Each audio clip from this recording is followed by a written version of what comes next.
For the past however many years, I've been sitting here thinking that I'm like a horrible person. I'm like, yo, you're a bad human. You suck at life. And then I realized I didn't start feeling that way until I was in the Navy. I knew I was that dude before I was in the Navy. So I'm going in the Navy. I'm already like 206. I had to be 203 to go to be in boot camp. They put me in fat camp. Like I was straight no muscle, just straight muscle, just ox, just you know what I mean, monster. All right, because I was training for this. They thought that I was gonna be a SEAL, so they was like, "Oh, you here the wrong day." I was like, "No, I'm not. I'm actually trying to be an engineer." Then they put me in fat camp, so that means every week I had to go schedule. I had to go make sure that I was, under 204. So that was them already mentally trying to fuck me over. I'm a beautiful, handsome, gorgeous, muscular man, and they had to literally, and they was lucky. I was really going against my ego, and I was telling myself, "Oh, nah, you ain't who you tell yourself you are." And in all actuality, after being in San Diego, being overseas, being stuck on the ship, what they did, they put me in fucking captain's mast for some dumb shit, from that they brought up something for a whole year ago, a year later, and they put me in captain's mast. And the captain was like my homeboy, like he was cool with me. Like he always brought my name up, and every time he had a little meeting, he always brought Marshman always said my name, right? Then he put me in captain's mast. You on my basketball team. I played basketball with this man the day before I went to captain's mast, the day of captain's mast, I played basketball with this man. And he made sure I was there. He a good dude. Love you. But I realized that they did that to me. They made me think that I'm lesser than who I really am. Look at, So they put me, I got to my first command. It was cool, great.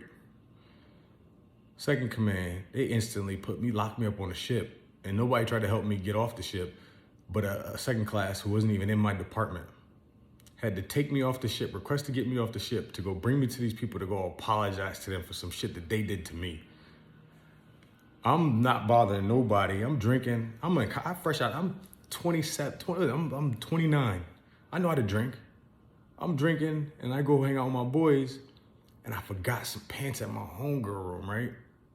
So I go skedaddle over there and get my pants, right? I get off the elevator, there's a senior chief. I'm drunk, right? I'm not trying to hear nobody talking to me. I know what I'm doing. I know I'm not impeding on nothing. I'm not disrespecting nobody. She's like, well, who are you?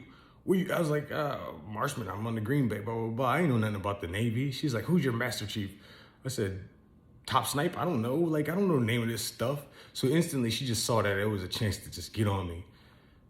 So I said, man, I don't know who the fuck you think you talking to, but I'm a grown ass man. I don't got time for this shit. I went to college and all this shit. Like, she's like, oh, I'm getting security. I said, yeah, I'll be at the smoke deck. I got time for fucking bullshit. I ain't got time for this shit. So anyway, they go lock me up, put me in cuffs. I ain't never been in cuffs before. I was in cuffs 2 times, and then it was all in the military. 3 times altogether, but that's after. 2 times, and they both of us in the military. Fuck that. I realized that it was all a mental game. It was like, I try not to believe that. I thought I was really like a bad person for like the past 5 years. I thought I was a bad person. Like my parents gaslit me and told me I was horrible. I talked too much, this, that. And I'm like, everybody at home hating on me, want to be like me. Oh, I want to be like you, I want to be like you. Niggas is talking crazy before. Like when I was in the gym, they was over there playing basketball. Now they want to go lift weights to try to be like, oh, I want to be like you. Like I was talking properly. Oh, you talk white. Like I just, listen, being a good human being, an empathetic human being, you should not live in the hood and you should not go to the military. I'm gonna tell you that right now. You need to go be the angel that you are and build on that. Keep building on that. Don't ever give a fuck what nobody tells you, because people are horrible people. They're NPCs. They're nothing but computers and zombies. They just want to be assholes. And then they say that you're different because they say that you're an asshole because you're different than them and you don't like the things that they like, or you know not to do the things that they do. So stick to what you love, what you want to do. All right. I wanted to please my parents, so I went off to the military. I thought they would stop me and be like, nah, you don't do that. Don't do that. Go back to what you love. Play basketball. Bro, they didn't do none of that. So that's what makes me really mad with them. And then also what makes me mad with people in general. Like I was in engineering, right? So I was around a lot of white people that never been around black people. I never really put that in account. Like that's the reason why they treated me the way they treated me. They saw this massive dude. I was 50 pounds bigger. Like I was huge. So they were scared. They was intimidated. And I'm in engineering. I never really thought about like these people are just fucking kind of not racist, but they're prejudiced. All the black kids get bad grades in their little report card thingy, and all the white kids get it and move up in rank. So I called them out. I was like, "Yo, you mad? That you being what you being. You know what you being." And they ain't like that. And then the black guys that are the chiefs and us, like right there with us, understanding this stuff is going on, but they probably bringing it up in the chiefs mess. But they're not bringing it up in front of us, and I totally understand that. But I see it as I'm a grown man, you a grown man. Let's be grown men together. Let's talk about grown men And it was nothing like that. It's political. Like people, politics are put in place for people that were pushed into lockers, people that weren't successful at being communicative with people that look different than them. They don't understand none of that stuff. So they get you behind closed doors, like they get you in your pockets, or they bring you to they bring you to the court. They get you fucked up in another way. That's what they do. I realized that. And I really was walking around here like, yo, I hate all white people. I hate all white people. I was mad when I first got home because my coach at my high school, he was an older white dude, didn't understand nothing about being black, nothing about basketball, but you my basketball coach. And I didn't realize this is all a political game. They got sponsors and people that are paying the school for I just didn't understand, because if you would embrace what I was trying to do, the school would have made way more money. Everybody would have made way more money. And now everybody's playing the way that I was playing, and it's like, and now you want to go apologize. Like, it's just like, you fucked up my shit because you was afraid to be your own man. So being your own man, especially as a black man, is already hard. You got 2 strikes against you, especially if you big.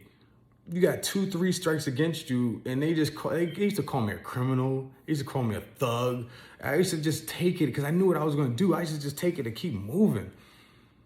And that just all played with me. And then I had to go home and deal with the drama. Then I had to deal with the drama with the girl I was dealing with. It was just like, man, it was crazy to me. So now being an empathetic person still, I'm in a fucked up situation. Not really. But I'm in a bad situation. I'm not where I should be because I was so empathetic. My boy at the gym here told me, he said, yo, you in the city of villains. You in the state of villains, like criminals. Like you have to think like them, kind of sort of, to get to where you want to be. And I was just like, I can't do that. I gotta find it through this. Like, I'm gonna find my money through this. I can't do illegal stuff. I can't do nothing immoral. I can't do none of that stuff, bro. It's just not me. I would do it to people that did it to me, like fuck me over. But then I started finding myself being like them. And was that really making me happy? No. So that's why I had to split. I had to leave. I had to dip out. I had to come over here because I realized that it just wasn't working for me in Connecticut, because I had already had so many angry thoughts with them. And then when I go to my therapy place, which is the gym, I'd have more of those people there, and they would just try to talk crazy. Like they would say little, like try to big up you, but it was like really like trying to sun you or play you. And I'm like, bro, you just started this whole thing. Like, I didn't want no drama, because I never want nothing to come to my parents' doorstep, or I didn't want anybody to, because all they do is people just talk. They talk. When they scared of you, they talk. Oh my God, Marcus did make up some dumb shit. All right? Gaslighting is a thing.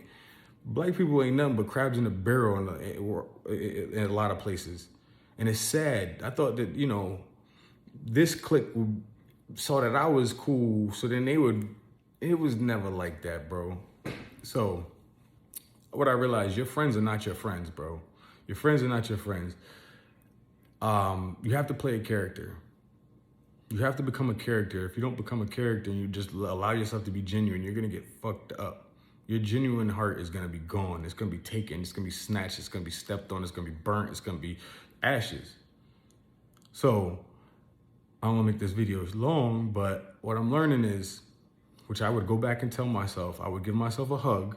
If I can go back to my young self, I don't care what age, I would do it all over again. Same parents, same everything, same situation. But I would know how to do it better. But I would give them a hug and I'd be like, dog, stick to what you love. Do not change for nobody. These people are not who you're gonna be around for the rest of your life.